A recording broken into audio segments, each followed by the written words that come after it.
Today's lesson will be coming from this part of the Bible.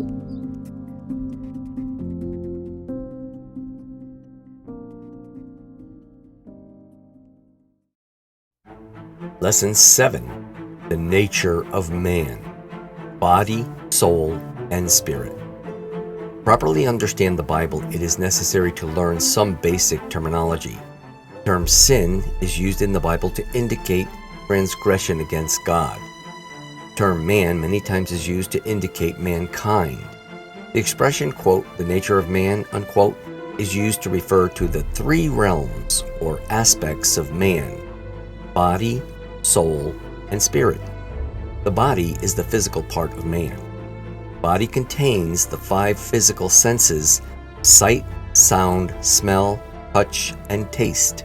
The body generally dies when all the physical organs in the body stop functioning and all movement in the body ceases. Some have defined the soul as the mind, will, and emotions or feelings. These non-physical parts of man are immortal, which means, unlike the physical body, they never die. When the physical body dies, it is at that point that the soul leaves the body and goes to either be eternally with God or to be eternally with the devil. The spirit is that part of man that connects or communicates with God. The spirit dies the minute a person sins. The spirit no longer connects with God in a fully functioning way as before they sinned.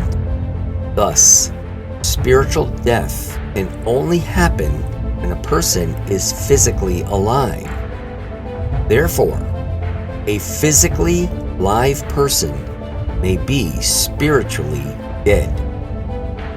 After Adam and Eve sinned, all their descendants would be born spiritually dead. While spiritually dead, the body and soul become subject or vulnerable to control by the sinful nature that we learned about in the previous lesson. Now ruled by his corrupt mind and his emotions or feelings, together with the five senses of his physical body, man was captivated by fleshly passions and desires that would ultimately cause his demise.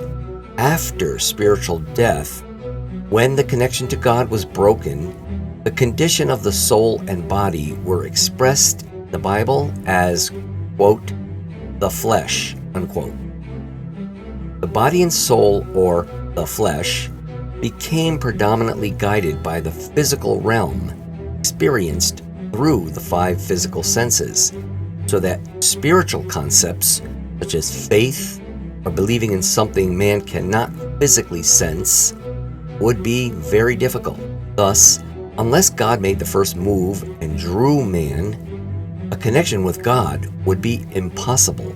As we shall see, God had a plan to fix this terrible situation that man got themselves into. Again, this state of being spiritually dead was the condition of all of the descendants of Adam and Eve at birth.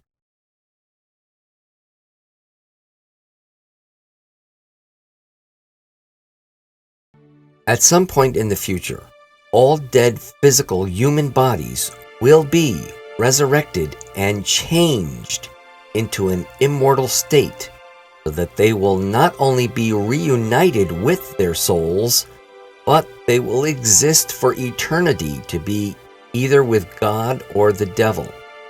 So I want to stress that there will be a future resurrection and transformation of our physical bodies.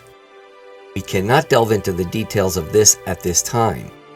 Suffice to say that the Bible teaches that death is not the end, but that each person will spend eternity in a conscious state with an immortal body in one of two places, depending on what choices they made while alive in their mortal body before the resurrection. As you can see, there is a lot of exciting things to learn in the Bible. Thank you for your faithfulness and patience. In our next lesson, we are going to learn about the first messianic prophecy. The rest of the Bible will revolve around this foundational prophecy. Talk to you in our next lesson. Goodbye for now.